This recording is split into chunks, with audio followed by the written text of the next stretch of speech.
When the continents were closer together, the world was green. For millions of years, land masses were shades of jade, emerald, and pine. Until one day, one of these plants bloomed. A mutation, a freak of nature, a plant that was supposed to make a leaf accidentally created a petal. And the trend took off. Over the next 100 million years, one by one, flowers started to pop out of the thick green landscape. A time lapse looks like someone is turning up the saturation filter on Earth's forests. The color spectrum is just being born. It looks like a massive rainbow fell from the sky, cracked onto the ground, and no one cleaned it up. Flowers became a permanent fixture on our planet, just in time for dinosaurs to trample on them. And the original mother, the Eve of flowers, supposedly resembles the modern magnolia blossom.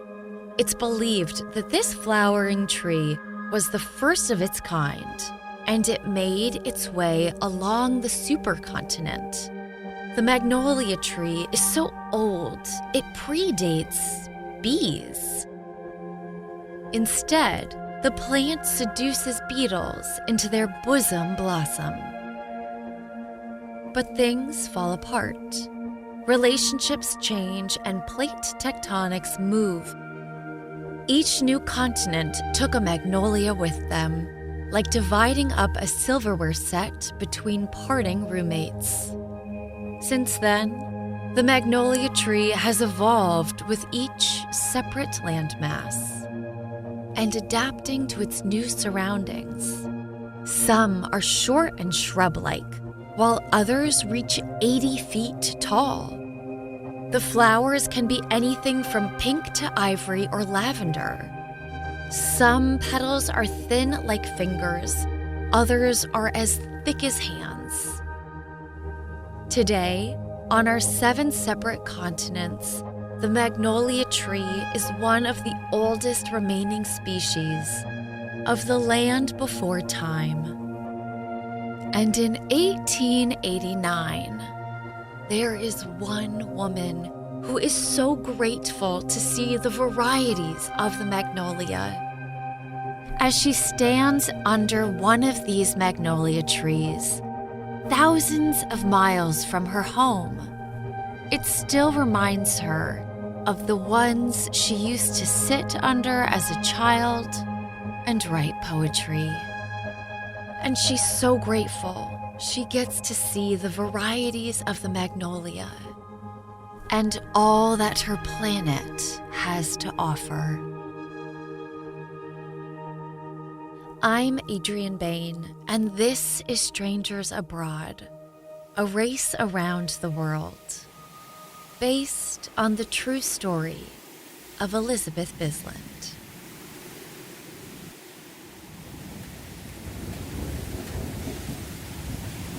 On the days that Nellie is in Penang and Singapore, Liz is also ready to take a breath from her ocean voyages. She sails along the East China Sea from Hong Kong to Singapore. In these days, Liz doesn't have the daydreamy ride the way Nellie does. For the 5 days she travels the South China Sea from Yokohama to Hong Kong, the ocean rages. She comes in the night and beats thunderously with her great fists upon our doors. She roars with wrath and will not be appeased. Back to counting the slats above her bed again. I find now that bodily I am proof against seasickness, but my temper has a violent attack of mal de mer. It makes me bitterly cross to go leaping and plunging about the ship, not being able to keep my seat, and to gradually collect my soup and entrees in my lap.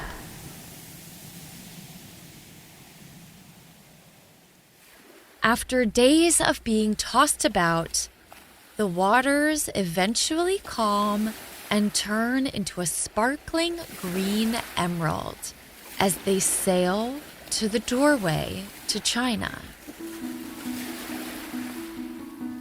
Day 32, December 15th. On the 5th day at sea, Hong Kong comes into view. Hong Kong! I like the name of my next port.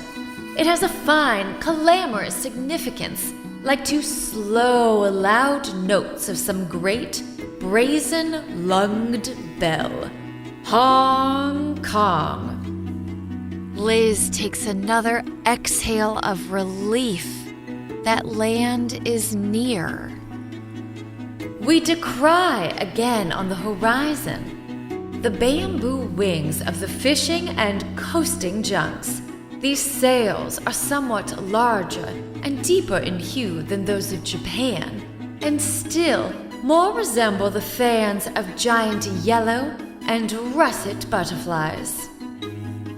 Liz is 31 days out from New York and finally in China, the other side of the planet.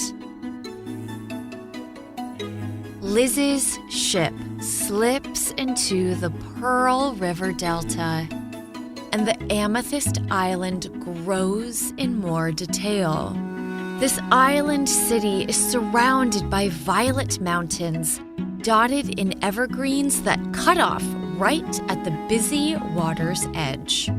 It is one of the most beautiful harbors in the world, the water winding deeply inland between the hills, flowing around island mountains, ringed with girdles of foam. All around the harbor are tall, thin islands, sticking out of the water like thumbs. Swaying around them are massive cargo steamers and large European military ships owned by the Russians, French, and British. Hong Kong is only 10 square miles large, but this patch of land floating off of China has as much economic significance as the country at large. The island of Hong Kong is a cluster of lofty, abrupt hills with scanty vegetation, seized by England in 1842 after a struggle with China, which is a grand oversimplification. But it is why there are so many British warships idling in the harbor. The English have elevated the village into a flourishing city and made it the 4th shipping port of the world. Liz takes in the salty air, and it's here that Liz will not be a total stranger. Because by beautiful coincidence, she has friends here, a lovely German couple. Her endless socializing paid off. Her German friends send their private steam launch to her on her boat, and when she gets in their little boat, she analyzes the local fishing women's attire. She admires how sensible it is. The Chinese women of the working class decided centuries ago on the divided skirt. She clothes herself in a pair of wide black trousers, a loose tunic, jade earrings, and cork-soled shoes, and is ready for all the emergencies of life. When Liz docks, one of her German friends is waiting for her in her personal sedan chair. Liz falls into her friend's arms and gives her a huge hug as the crowd of travelers move around them. This is the kind of welcome she wishes she could have had at every port. And after a month of traveling, Liz is so happy to see a familiar face. She feels her cells relax. They take a step back and look at how their faces have slightly aged since the last time they saw each other. Then, Liz looks at these new modes of transportation. Sedan chairs are totally different from the rickshaws in Japan. Liz's friend sits in her personal upholstered armchair, trimmed with silver, with 2 long bamboo poles threaded through the bottom. There are no wheels. The bamboo poles rest on the shoulders of 2, sometimes 4 men, in loose black pants and white cotton tunics. Liz hesitantly hops up on her sedan chair, and her friend weave through the narrow old neighborhoods made of native stone. Liz looks up at all of these different kinds of sedan chairs, all bobbing around, looking like a movable feast, which the upper class can afford. Liz feels a little weird being carried around by 4 people, but she does appreciate the distance from the overwhelming smells of opium, dried fish, and joss sticks. And she has a quick flashback to being in the theater in San Francisco's Chinatown. She sways from side to side and gazes down as people move around her. Liz loves the tropical appeal of the city. The verdure is magnificent. The town is submerged in it, and flowers are everywhere. Heliotrope bougainvillea tumbles over walls that line the long and massive staircases around the city. Orchids overrun the sidewalks like weeds. Liz overhears so many different languages down below.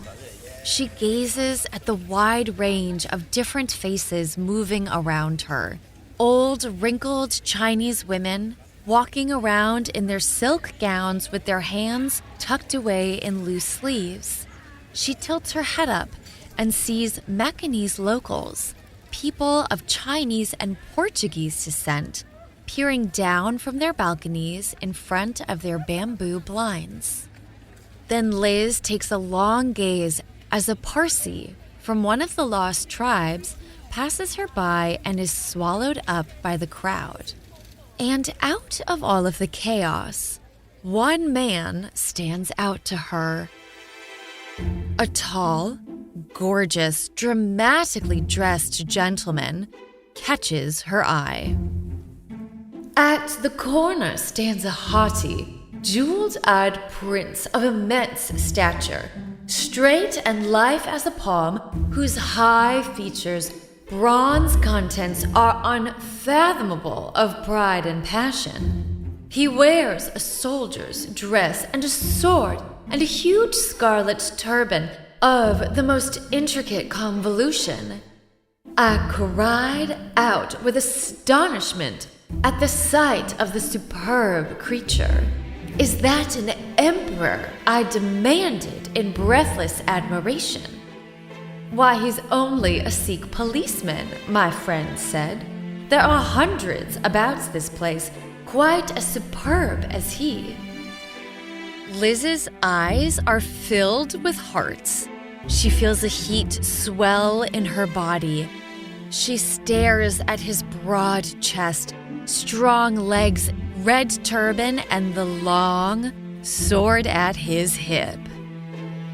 She raises an eyebrow, bites her lower lip, and thinks, if these were the police officers, what do the princes look like? Her head swivels and stays locked on this handsome police officer as her sedan chair pulls her farther away from him.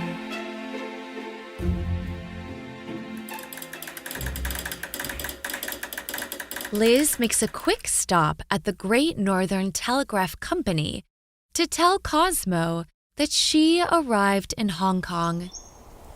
She then hops back onto her sedan chair and begins the long ascent to her friend's home.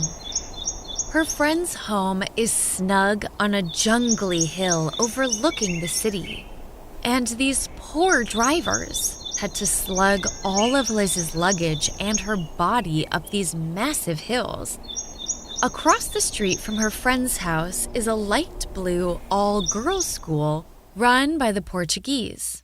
Here, young Chinese girls are taught the sweet decency of life and pretty feminine arts. By now, Hong Kong is its own separate entity from China. It goes under its own economy and own rules. But I can't imagine that the customs and ideas around Chinese women changed overnight. Historically, women in ancient China did not have any kind of social status. Females are subjected to the three followings. First, you follow your father, then your husband, then your son. And you better have a son, or else no one is going to take care of you. A woman's role is to serve whichever male relative is in charge of her well-being at the time. And if a family doesn't have sons, it's the wife's fault. Even though sperm determines sex, the wife is seen as broken. And although Liz cannot vote in her country and has limited rights, at least she is not socially tied to her father or is pressured to have a son until she dies. Liz turns her head away from the all-girls school and looks at her friend's home. Liz turns into the driveway of her friend's apartment and makes herself at home.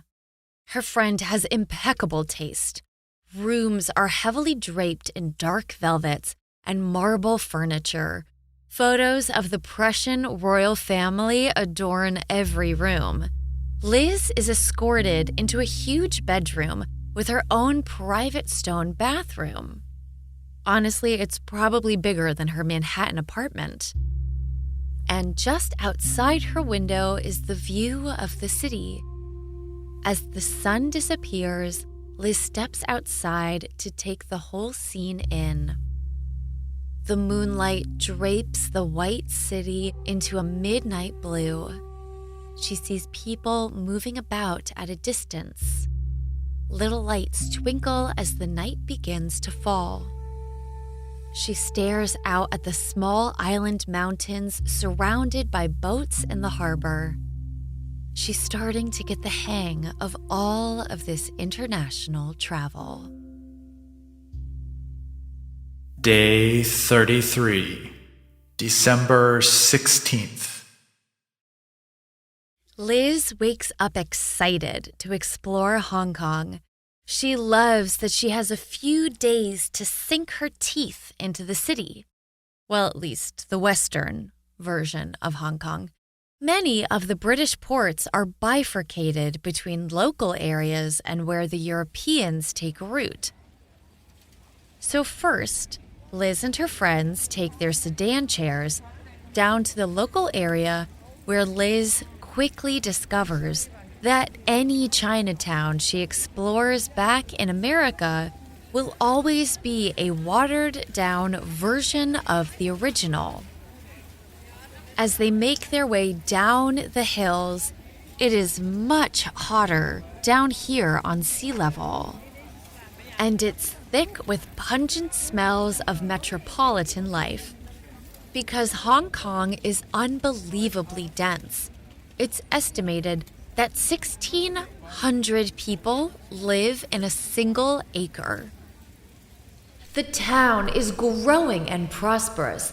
The shops, hotels, clubs, and counting houses are handsome stone buildings surrounded with deep arcade-like verandas. There are large shipyards and vessels afloat. The export trade in cotton, tea, silk, spices, and rice is enormous, and the place develops year by year.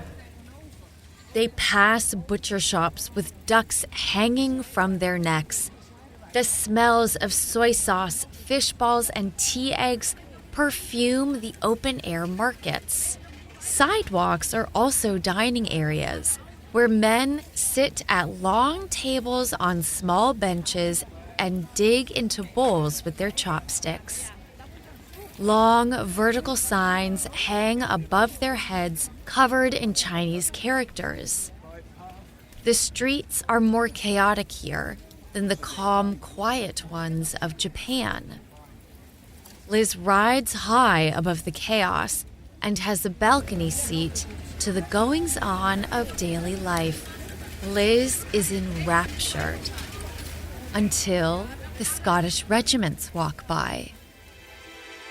The strategic importance of Hong Kong is so great that 4 or 5 warships are always in its harbor or cruising into the neighborhood, and 2 full regiments are kept in garrison.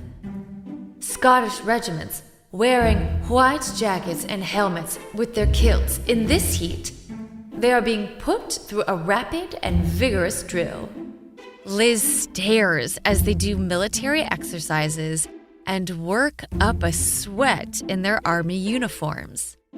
One morning, when we pass the parade ground and pipes are shrilling, scurrying music to stir the heart in which runs in the smallest drop of Scottish blood, not even the Sikh policemen stand first in my affections at this moment. Oh, bronze sight, oh, bony lads, Scotland forever. The heat is getting to her. So Liz tries to emotionally cool off by focusing on the foliage. At this season is of Eden, airs of paradise wave through the splendid tropical foliage. My friends are loathed that I should lose a single pleasure, and we are out all day in this adorable weather. One of the paths lie through the green twilight of the botanical gardens, filled with such vegetation as I have always regarded with a doubting eye. We pass under tremendous lacy shadows of ferns, 20 feet high through trellises, weighted with ponderous vines that blow a myriad of perfumed purple trumpets up to the golden noon and emerge on sunny spaces where fountains are sprinkling silver rain upon banks of crimson and orange flowers. Here in Hong Kong, Liz is enamored with all of the trees, plants, and flowers, sizes and shapes she could have never imagined. They end their day of exploration with another view of the city. They trek up to a popular peak, 2,000 feet above sea level. They all get into a little tram that pulls itself up on the side of a mountain at a 45-degree angle, chugging up along like the little engine that could. The higher they get, the wider her views become of the city.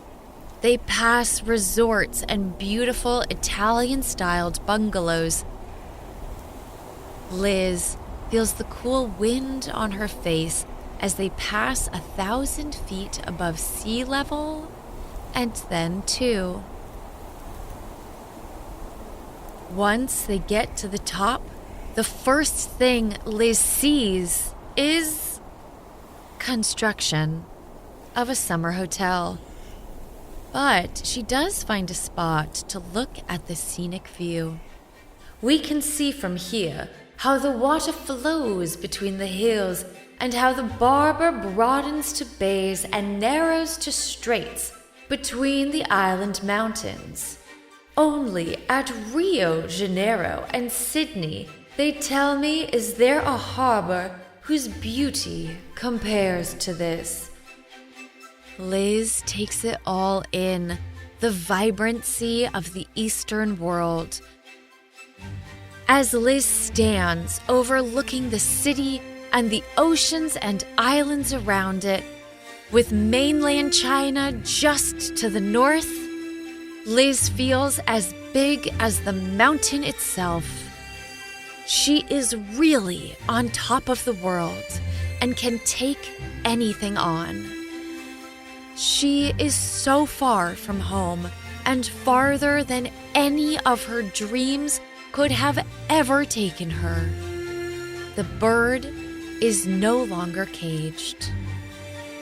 She dials into the energy of the universe.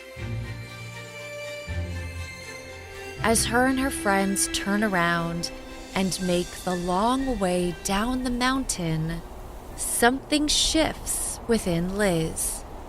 Fueled by endorphins and adrenaline, she enters a trance. During the first stage, we are in full sunlight, passing under the walls of the white, palace-like bungalows. Then the road here is 1,000 beautiful shades of buff and rose, and we pass into the shadows. On their way down, she passes a tiny Greek church, and behind the church is a sparsely populated graveyard. The sound of the ocean below her strengthens her meditative state. She stops and stares at it and gets lost in a daze. A great pure calm rings where we sink into this cool flood of darkness. I know all of this. I remember it well somewhere. Once I passed through such shadowy ways in the warm nights, the silent peace of darkness after long hours of burning light is quite familiar to me. I tried to recall where it was, but it was a long, long, long time ago, and I have forgotten the name of the place and the people who lived there. I only remember that I used to pass under the great trees, that some wonderful, secret delight waited for me beyond them. Alas, that was very long ago. Maybe she's feeling a moment of déjà vu, or a whisper of a past life. Her senses expand as she gets in harmony with the frequency of the universe. Day 34, December 17th. On her third night in Hong Kong, Liz gets to experience the real rich side of Hong Kong. Her friends introduce her to a man who is a walking metaphor of Hong Kong itself. Chick Carter, a man of many names and businesses. He's a British subject, a resident of China, born in India with a mix of Greek and Armenian blood through his veins. He's lived in Hong Kong for 20 years and made a fortune in a little bit of everything, from shipyards to manufacturing. Mr. Carter joins Liz's friends at their home one day for tiffin. Liz can tell he is one of the beating hearts that keeps Hong Kong thriving. And when Mr. Carter takes one look at Liz, he says he would like to take her to the Pleasure Dome. Now, unfortunately, this is not a euphemism. It's an actual building he's trying to create, and it may sound like a Victorian orgy house, but it's actually just a glorified dining hall. Mr. Carter is remaking the Pleasure Dome that Genghis Khan built. It's where he would hang out as the Lord of Asia as his empire roared through the rest of the continent. And Mr. Carter says he would love nothing more than to bring her there. An adventure is afoot. In the afternoon of Liz's final day in Hong Kong, she and her friends find themselves in the womb of the Pleasure Dome. A lordly pavilion set on the crest of many flowering terraces, surrounded by the view of the sea and leafed tropical foliage. The center of the pavilion is a great banquet hall with a domed roof 30 feet out above the tessellated pavement. The walls are frescoed in the same deep cream color, the exterior touched here and there with rose blue and gold. It was surrounded by roses and had windows to the green waters of the harbor. At each end of the banquet hall opened a drawing room set with mirrors. Here guests come by in 20s and 50s and feast splendidly on high days and holidays, and on hot starlight tropical nights. It's like the sumptuous fancy of a splendid Roman noble. The place was sadly still under construction, so they go back to Mr. Carter's place and ate through many courses and drank many costly wines. Liz wishes she could have stayed long enough to enjoy the space once it's built, and for a moment she curses the race. Why must I rush? I just got here. Oh, what I wouldn't give for more time. But this is a rule of travel. You will always meet the best people and go to the coolest places the day before you leave. And eventually, Liz's short visit to Hong Kong is up. But Liz feels a shift in herself. Liz loves becoming more interesting and collecting little stories from around the world. She feels like the best version of herself.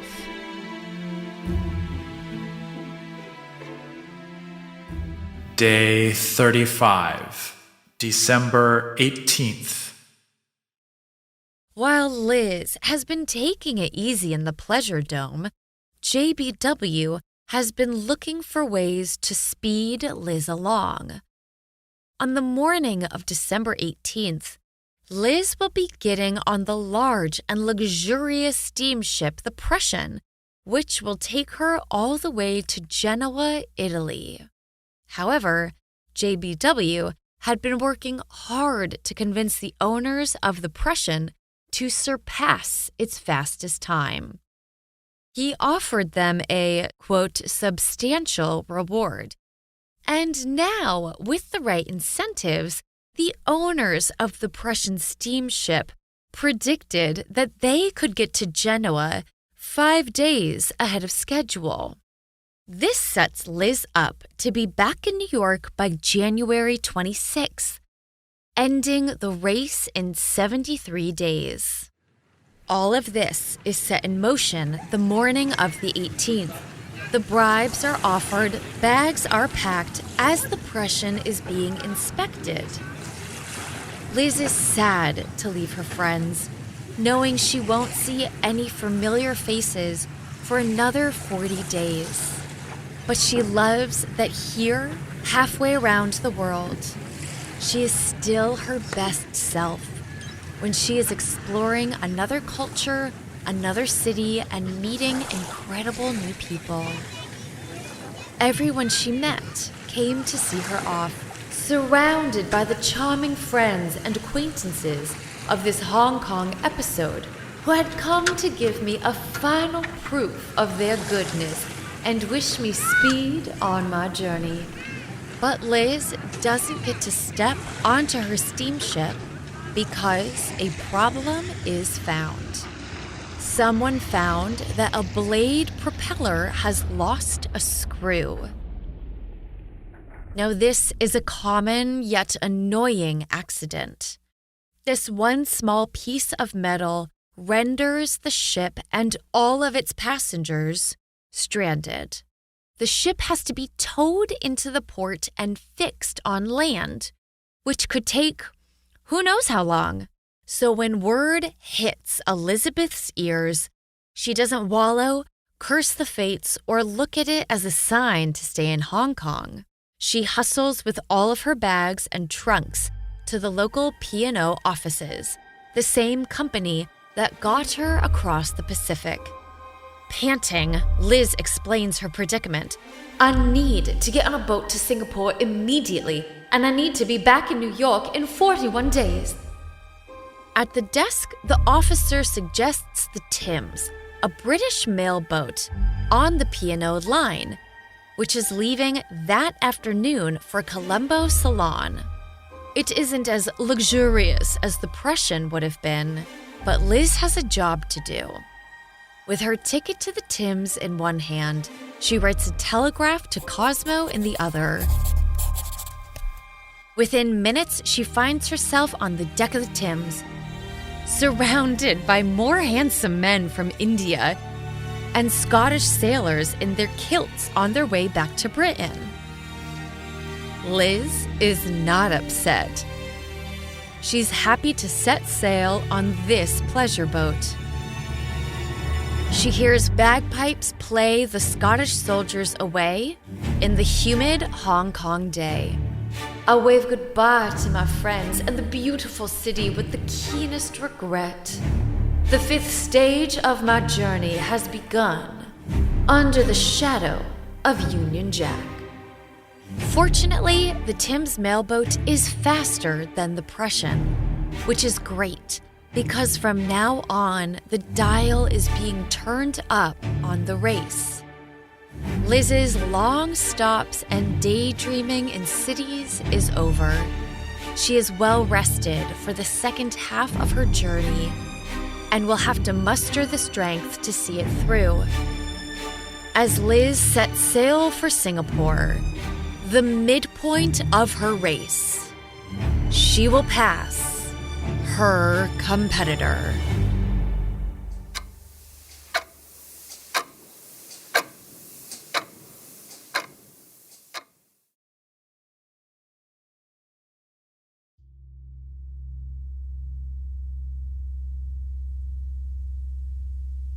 A Race Around the World was written, produced, researched, narrated, scripted, edited again, re-narrated, soundscaped, scored, mixed and mastered by me, Adrien Behn. Sam Dingman was our editorial consultant and emotional support. Father Time was played by Jake Dingman. Resources include 80 Days by Matthew Goodman, In 7 Stages, A Flying Trip Around the World by Elizabeth Bisland, and for more resources, go to our website, strangersabroadpodcast.com. Please go to Apple Podcasts to rate, review, and subscribe to A Race Around the World. If you leave a review, I will read it at the end of the credits, like JBU crew member gives it 5 stars and says, Liz and Nellie are my heroes. Can't believe this story isn't better known, but so glad it's being told in this wonderful show. Thank you so much. And if you're interested in all of the bonus content, anecdotes, and historical facts that didn't get into the show, head over to our TikTok at Strangers Abroad Podcast. If you would like to email us, please send over a lovely message to strangersabroadpodcast@gmail.com. Thank you so much for listening, and come back next week for another leg in the adventure of Nellie Bly and Elizabeth Bisland. Safe travels to everyone out there.